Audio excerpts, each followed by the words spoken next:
Primeira, segunda e terceira cartas de João. A primeira carta de João é, na verdade, anônima, mas a segunda e a terceira foram escritas por alguém denominado o presbítero. Agora, a linguagem e o estilo de todas as três obras são idênticos uns aos outros e se assemelham ao Evangelho de João. Sendo assim, a maioria das pessoas imaginam que todas as três foram escritas pelo discípulo amado por Jesus, que poderia ter sido João, o filho de Zebedeu, poderia ter sido um dos 12 apóstolos, ou poderia ter sido outro João entre os primeiros apóstolos de Jesus, conhecido como João o presbítero. Seja qual tenha sido o João, ele está em idade avançada e supervisiona uma rede de comunidades de igrejas nos lares que possivelmente se encontram ao redor da antiga cidade de Éfeso. A partir das pistas contidas no Evangelho e nessas cartas, parece que essas comunidades eram constituídas principalmente por judeus seguidores de Jesus e que, recentemente, eles tinham passado por uma crise, o que motivou João a escrever essas cartas. Ele menciona que o grupo de pessoas tinha se separado dessas igrejas. Essas pessoas já não reconheciam Jesus como o Messias de Israel ou como o Filho de Deus, e eles estavam instigando hostilidade entre aqueles que permaneceram fiéis às igrejas. Na verdade, esse conflito é abordado na segunda e na terceira carta de João. A segunda carta de João é um aviso para uma igreja no lar específica. Há um grupo de pessoas que negam Jesus. João os chama de enganadores. E eles provavelmente irão procurar validação e apoio nessa comunidade da igreja, e João diz que eles não devem oferecer. A terceira carta de João é, na verdade, escrita a um membro de uma dessas igrejas em Casas, um homem chamado Gaio. E o presbítero pede a Gaio que acolha os missionários legítimos que chegarão em breve. Ele precisa dizer-lhes isso porque o líder daquela comunidade, Diótrefes, estava agindo como um idiota e rejeitando qualquer pessoa que estivesse se associando a João, o presbítero. E então, essas cartas nos dão uma perspectiva da tensão e do conflito que João enfrentou nessas igrejas. E a primeira carta de João foi escrita como uma resposta a tudo isso, como uma forma de controle de danos. O presbítero garante àqueles que ainda acreditam em Jesus que Deus está com eles, já que são fiéis à verdade. Então, tudo isso nos ajuda a entender a singularidade da primeira carta de João, que, na verdade, não é uma carta realmente. Lê-se mais como um sermão poético enviado a essas igrejas.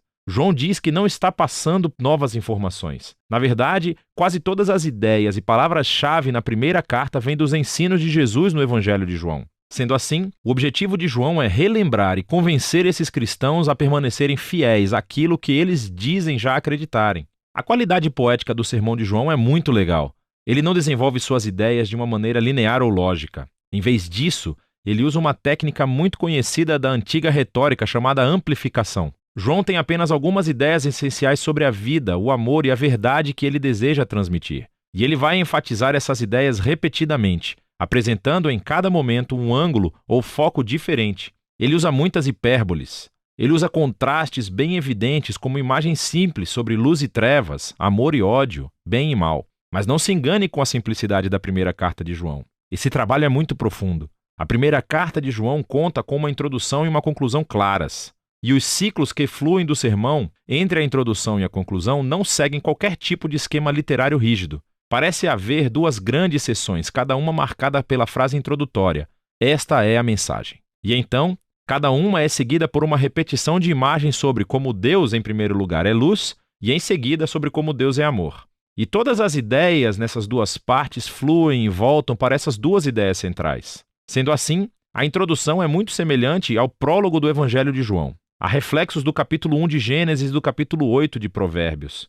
João fala sobre a palavra da vida que estava com Deus no início. Para João, a palavra Deus se refere ao Pai e ao Filho que vieram trazer vida ao mundo. E aqueles que viram, ouviram e tocaram o Filho são chamados de nós.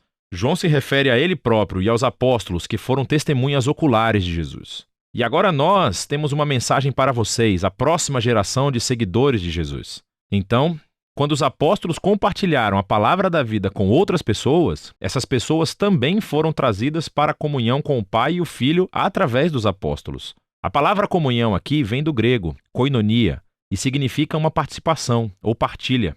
Quando as pessoas ouviram a mensagem de Jesus através dos apóstolos, aquela mensagem trouxe-os para um relacionamento real com Jesus e uma participação verdadeira na vida e no amor de Deus.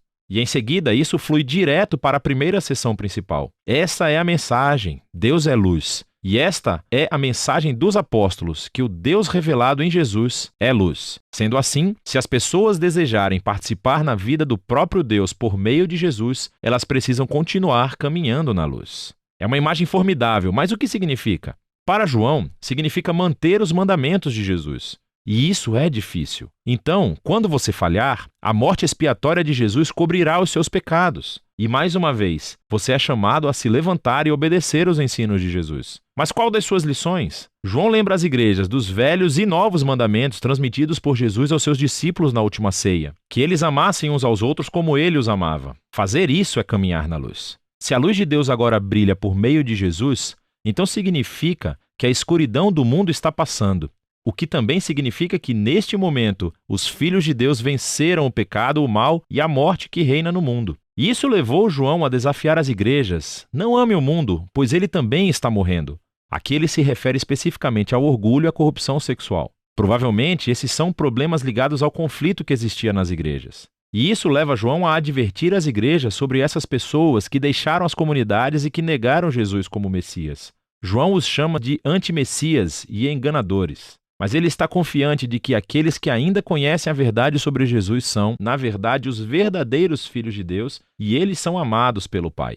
E eles mostram que são parte da família de Deus quando praticam justiça e amam uns aos outros. Ao contrário dos enganadores, que estão causando raiva e conflitos na província. E isso faz a transição para a segunda sessão principal do sermão. Esta é a mensagem dos apóstolos, que Deus é amor, diz João.